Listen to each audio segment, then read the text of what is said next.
Hello, this is the Lord's Legion and welcome to a brand new movie review. And despite of all of the delays that this movie has suffered from, we have finally got the release of the Hellboy reboot. One that was previously known as Hellboy Rise of the Blood Queen. And despite how this wasn't going to be Hellboy 3 as well as some misleading trailers that just kinda seemed off, I still remained somewhat optimistic about this film and I was hoping for the best. But then as soon as the first reactions came out, I was very skeptical and my hype just took a huge nosedive. But even with all that being said, is Hellboy 2019 a worthy reboot or was this a complete mistake? Without further ado, let's begin with this review. Now, like I previously mentioned, going into Hellboy 2019, my expectations were near enough rock bottom. Because the moment where it comes to light that there has been a lot of behind the scenes drama surrounding this movie, the chances of this film being remotely good is near zero. And coming out of Hellboy 2019 and seeing the final product as a whole, it pretty much shows because Hellboy 2019 is a huge shit show.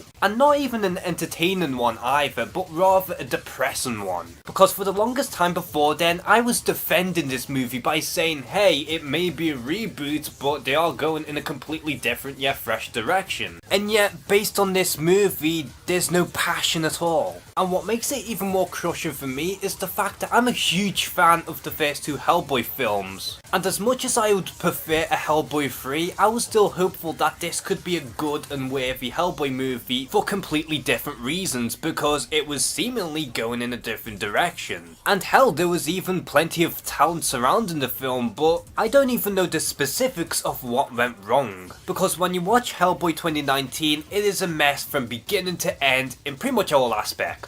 Now, the plot for this movie is very bare bones as Hellboy is trying to discover himself while learning about his destiny. However, his destiny is linked with an ancient sorceress known as the Blood Queen who is hell-bent on having her revenge and taking over the world. And while this is a very simple plot in context, the movie is all over the place and adds in certain elements that just don't really need to be there, to the point where the plot just feels more complicated than it really needs to be. And ultimately none of that adds to anything but rather further confuses the overall narrative. And plus it doesn't help that we do get to see plenty of flashbacks sprinkled throughout the movie that just seems out of place and very distracting. Now, the only real praise that I can give this movie is that David Harper is a really good Hellboy. Mind you, he isn't Ron Perlman, but I have nothing but respect for David Harper for making it his own and doing the absolute best with what he was given. He's not nearly as experienced as the previous incarnation, but I think he still nails the essence of Hellboy, and I can completely understand if everyone prefers Ron Perlman over David Harper, but if you're extremely pissed off over this reboot, then please don't shift the blame on David Harper, because he is a wonderful talent, and to me it takes some serious balls for an actor to fill the boot of a previous role that had been fulfilled by the perfect actor. However, it's unfortunate that David Harper is trapped in a Hellboy movie that doesn't fully appreciate his talents. And as for the other actors and their roles, they're all either bland or uninteresting, which is especially disappointing coming from Mila Jovovich as the Blood Queen, because normally even in bad movies she can still pull off a relatively fun performance, but here she's just barely utilised. Nor does she really pose much of a threat in the long run. And as for threats, the special effects in this movie are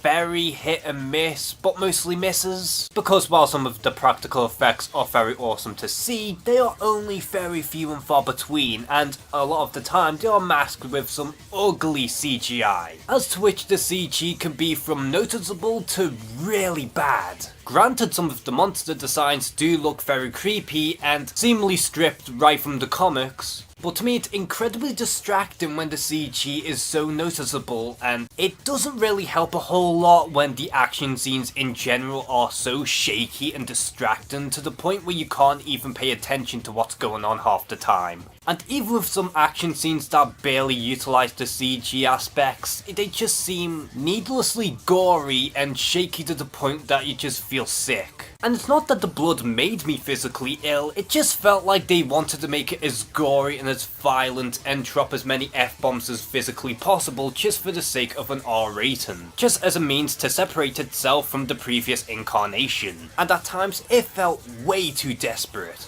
But in many ways, Hellboy 2019 is pretty much 2019's equivalent of Venom, but unlike that film, this isn't even fun to watch. Sure, David Harper is a fantastic Hellboy and did do the best with what he was given, but even he couldn't save this film. And as a fan of Hellboy, I am incredibly let down by this movie, especially because I was rooting for this one to be good. But ultimately, the movie was a mess from beginning to end structurally, as well as the tone, and even a lot of the action scenes were difficult to keep up with. And so for the final verdict for Hellboy 2019, I'm sorry, but I have to give it a 4 out of 10. If it wasn't for David Harper as well as some interesting visuals here and there, then it probably would have been a 2. And I know that many people have been saying this at this point, but we really should have had Hellboy 3 instead. Because in all honesty, I don't want to watch a sequel for this. Unless they decide to do a semi-reboot but keep David Harper, because he really deserves another shot. So what do you personally think of Hellboy 2019? Did you honestly find more enjoyment out of this film than I did? Or do you agree with me in that we should have had a Hellboy 3 instead? Comment below and share some thoughts. And as always, thank you guys for watching this video. Please like and subscribe. Take care and have a good one.